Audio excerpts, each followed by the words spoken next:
ஒவ்வொருவருடைய சொந்த கருத்துக்கெல்லாம் நம்ம பதில் சொல்ல முடியாது. அவர்களுக்கு அவங்க மேலே என்ன வெறுப்போ என்கிறது தெரியாது. என் மேலேயும் கொஞ்சம் வெறுப்பாக தான் பேசுனாங்க, இப்போ ஒன்றுமே பேசலை. அவருடைய சொந்த பிரச்சனைகளுக்காக கட்சிகளை பற்றி பேசுவது என்பது அது சரியான கருத்தாக இருக்காது என்பது என்னுடைய கருத்து. மதிப்புக்குரிய திருமாவளவன் வந்த காரில் மோதினதாக சொல்லி ஒரு வழக்கறிஞர் அடிச்சிருக்காங்க. அடித்தது திருமாவளவனுடைய ஆள். இதுக்கும் ஆர்எஸ்எஸ்க்கும் பிஜேபிக்கு என்ன சம்பந்தம் இருக்கு? திருமாவளவன் அறிக்கை விட்டுருக்காரு. ஆர்எஸ் அப்போ எங்க கூட்டணிக்கு வந்துட வேண்டியதானே அவரு? நீங்க அவர்கிட்ட கேட்டு சொல்லுங்க. இப்ப தமிழ்நாட்டில் ஒரு வதந்தி பரவிட்டு இருக்கு தெரியுமா? எங்கள் கூட்டணி, எங்கள் கட்சியுடைய கூட்டணி தான் ஸ்ட்ராங்கா இருக்கு, எங்கள் கூட்டணி தான் ஸ்ட்ராங்கா இருக்கு, நாங்க தான் ஜெயிப்போம் அப்படிங்கிற ஒரு வதந்தி பரவிட்டு.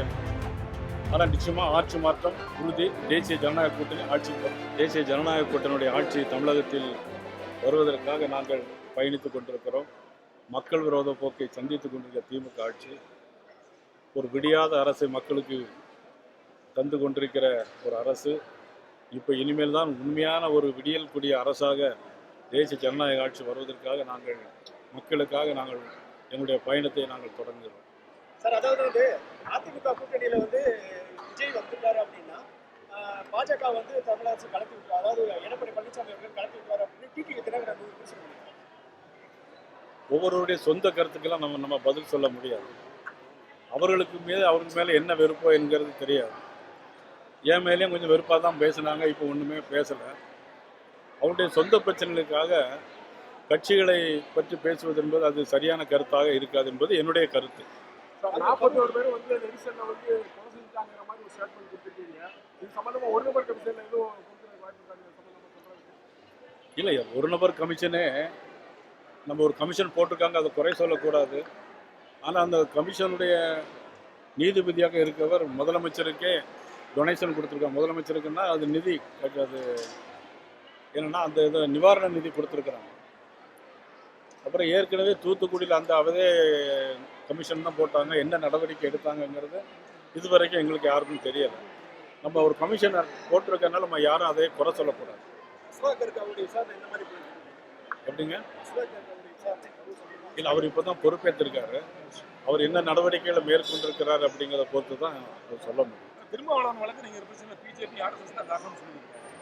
பிஜேபி ஆர்எஸ்எஸ் தான் காரணம் சொல்லியிருக்காரு. மதிப்புக்குரிய திருமாவளவன் வந்த காரில் மோதினதாக சொல்லி ஒரு வழக்கறிஞர் அடிச்சிருக்காங்க. அடித்தது திருமாவளவனுடைய ஆளுக்கு. இதுக்கும் ஆர்எஸ்எஸ்க்கும் பிஜேபிக்கு என்ன சம்மந்தம் இருக்கு? நீங்கள் எந்த பத்திரிக்கை? தமிழ் சுடர் இப்படி கேட்கலாமா? சொன்னாங்க. அதாவது அடித்தது அவங்க. இதில் நாங்கள் சொல்லி திருமாவளவன் அடித்தாருன்னு சொல்லி நினைக்கிறீங்களா? இல்லை, உங்களோட கருத்து இது எந்த இதில் பொருந்த நீங்கள் கேட்குற கேள்வி.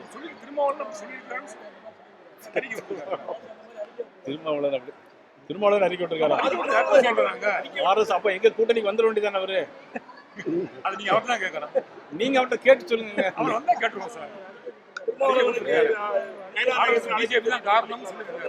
இல்ல, அது மாதிரி நான் சொல்லக்கூடாது. இல்ல, மதிப்புக்குரிய நமது தமிழ் தொடர் நிருபர் கேட்டதுனால அவர் சொன்னார். அதாவது அடிச்சது அவங்க, குற்றத்தை இன்னொரு மேல சொல்லி அவங்க சொல்லி அடிச்சதுனால அப்போ பனிஷ்மெண்ட் உங்களுக்கு உண்டு இல்ல? அடிச்சது நீங்க தானே.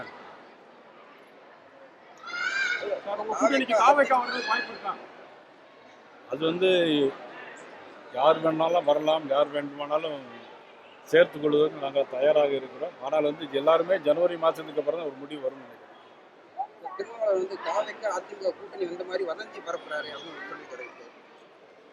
இப்போ தமிழ்நாட்டில் ஒரு வதந்தி பரவிட்டு இருக்கு தெரியுமா?